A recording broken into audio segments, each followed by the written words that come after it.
Okay, we're going to get into the strategies of trillion-dollar companies. This is from a class I took over the summer, taught by Professor Scott Galloway of NYU. It all started when he explained what this T algorithm was in his book, The Four. And if you were in a Principles of Marketing class, you might have watched the presentation that Galloway did on the West Coast about the book. But the four are the Google, Facebook, Amazon, and Apple.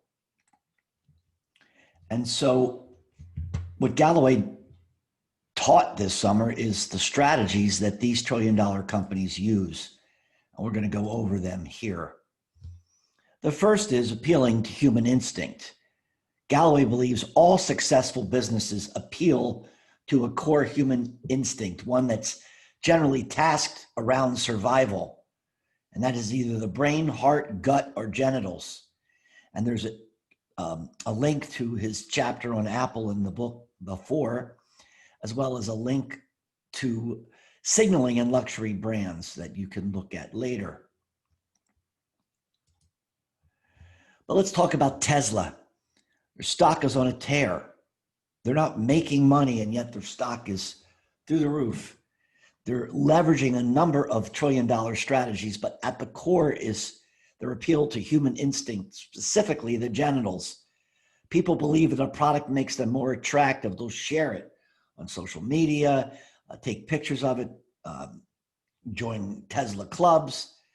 And that is certainly what Elon has done here. And you could read an assessment there of Tesla.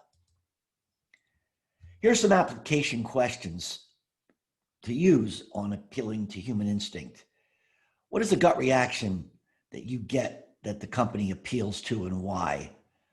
Look at their consumer marketing. Are they positioning for sex appeal to family and friends, through the heart?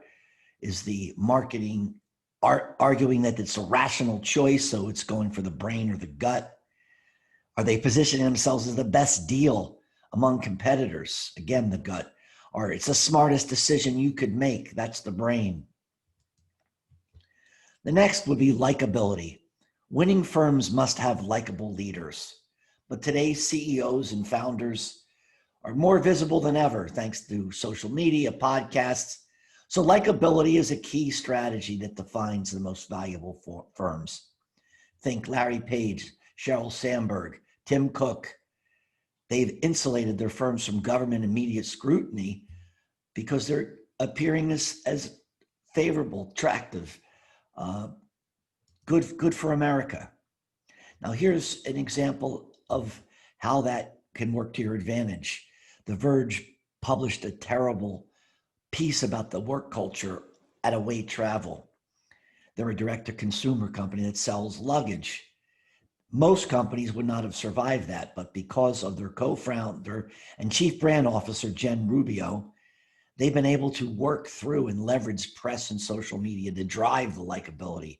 And here's some connections to links, podcasts, and stuff that you can learn more about this case, this company.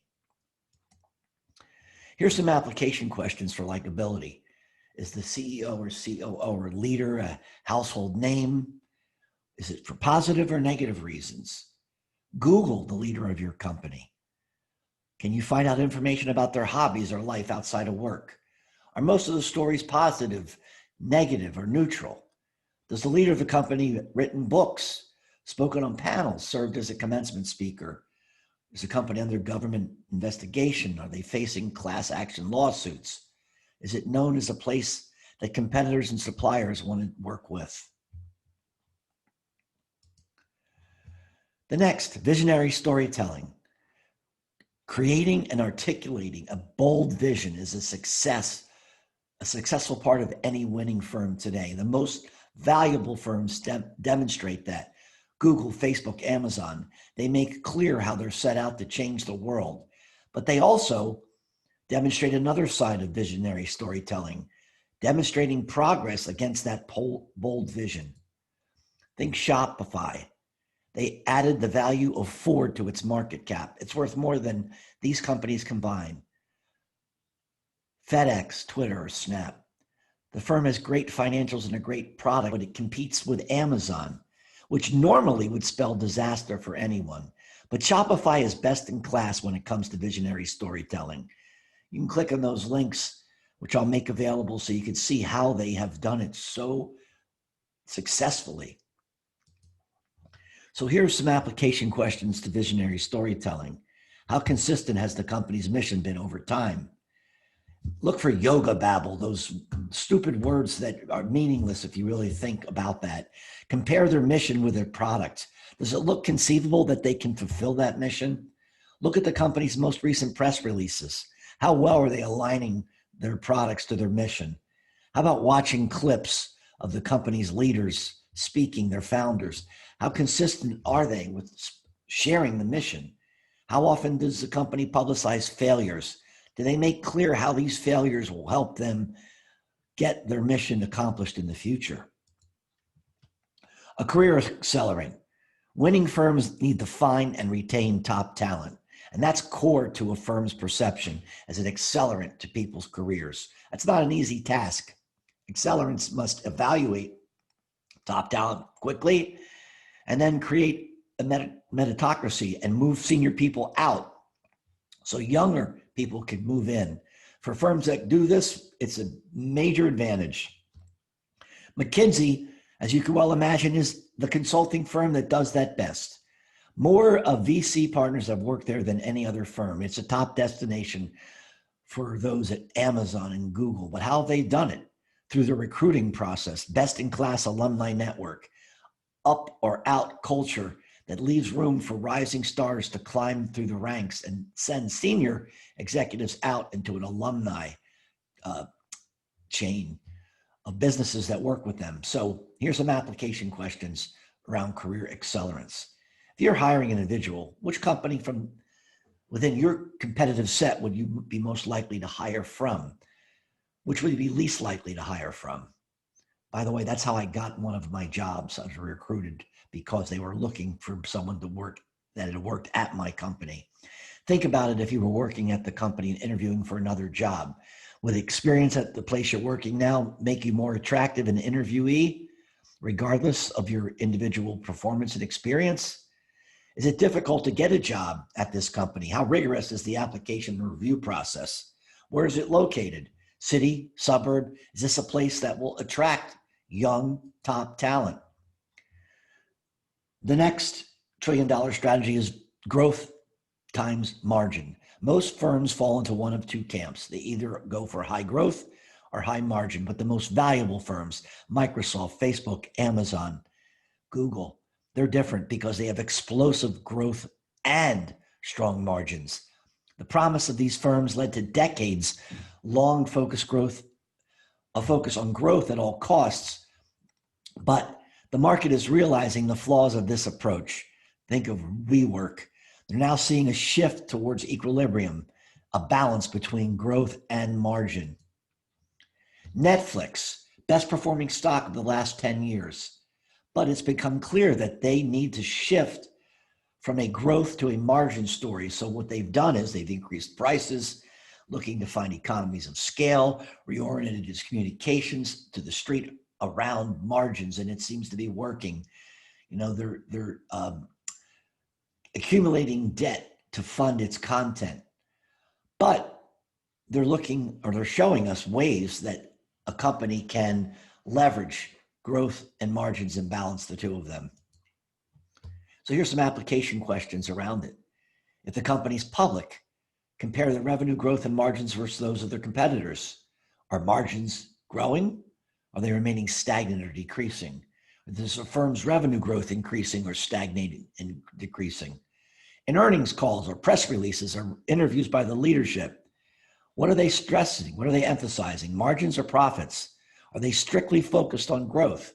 In general, is the company all about lowering prices and increasing its user customer base? Are they focused on raising perceived value and prices? The next strategy is Rundles. Today's top firms such as Microsoft and Amazon are generating unprecedented value through reoccurring revenues.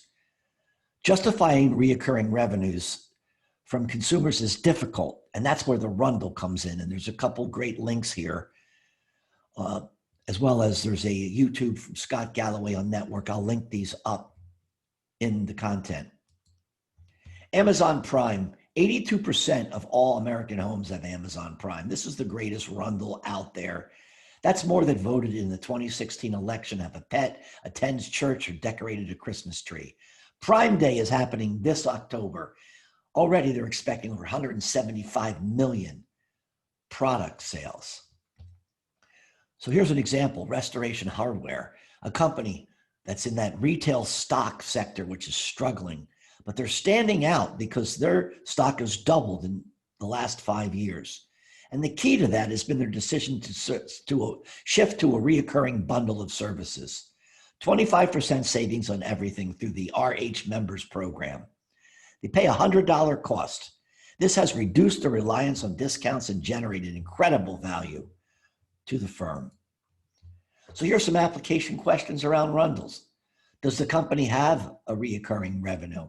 That is, revenue justified by bundling goods or services. Is it obvious to the consumer that paying this reoccurring revenue fee is a better way to go than individually buying the bundled goods and services? What's the best Rundle you can imagine in the company's category? Does the company seem to be working on it? Could it be working on it? Many people point to the iPhone as Apple's greatest innovation, but vertical integration is arguably Steve Jobs' greatest decision in 2001. It's added more value than any in the last 10 years because the Apple Store has given them control over their own distribution. Like Apple, the most successful firms today are vertical, controlling everything from the value chain, from product design, manufacturing to distribution, but you must be careful. They built the temple to the brand, the unbelievable experience called the Apple Store, added between $5 and $6 billion on their balance sheet. They reallocated advertising monies from broadcast media into the store where people feel, touch, use the actual products.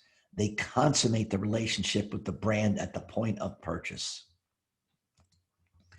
Spotify has a lot going for it when it competes against Apple Music. A first mover, much stronger NPS scores, although Apple Music is gaining on Spotify. So what Spotify needs to do is go vertical, get more of its value chain, such as acquiring Sonos and tying in their services to that amazing speaker system.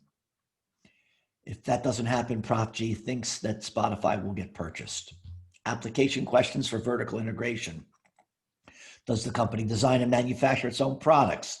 Do you purchase the company's products from that company or another company? Could the company find a way to own its own raw products? What type of investment will be needed for the company to forward or backward integrate? Are there signs the company's experimenting with this, such as distributing via their own branded website, creating their own distribution app rather than publishing on other channels, or experimenting with exclusive products? But Benjamin Button products, most products are like humans. Over time, they age, their value depreciates. But valuable companies in the $1 trillion range are different. They're like Benjamin Button in the F. Scott Fitzgerald short story or the movie starring Brad Pitt, where they age in reverse. They get more valuable over time. And here are some links to network effects and the power of them. So let's look at Waze. In 2013, Google acquired Waze for $1 billion, even though it already had Google Maps. Why? Because Waze is the ultimate Benjamin Button company. They use passive and active data from users to improve the product. They're using the same tactics as Google and Apple Maps, but they leverage like that from all the users that keep making it better every time you drive. So here's some Benjamin product application questions. And do you think of a way that each individual user makes the product better for other users? Is the company's product smart in that it takes inputs from each user and uses it to make the product better for other users? And if the company launched that same exact product tomorrow with no users, would that product be any less valuable to the first user than your company's product? This is the T algorithm of Scott Galloway. I recommend you listen to the Prof G and Pivot podcast. I recommend you subscribe to and read his e-newsletter.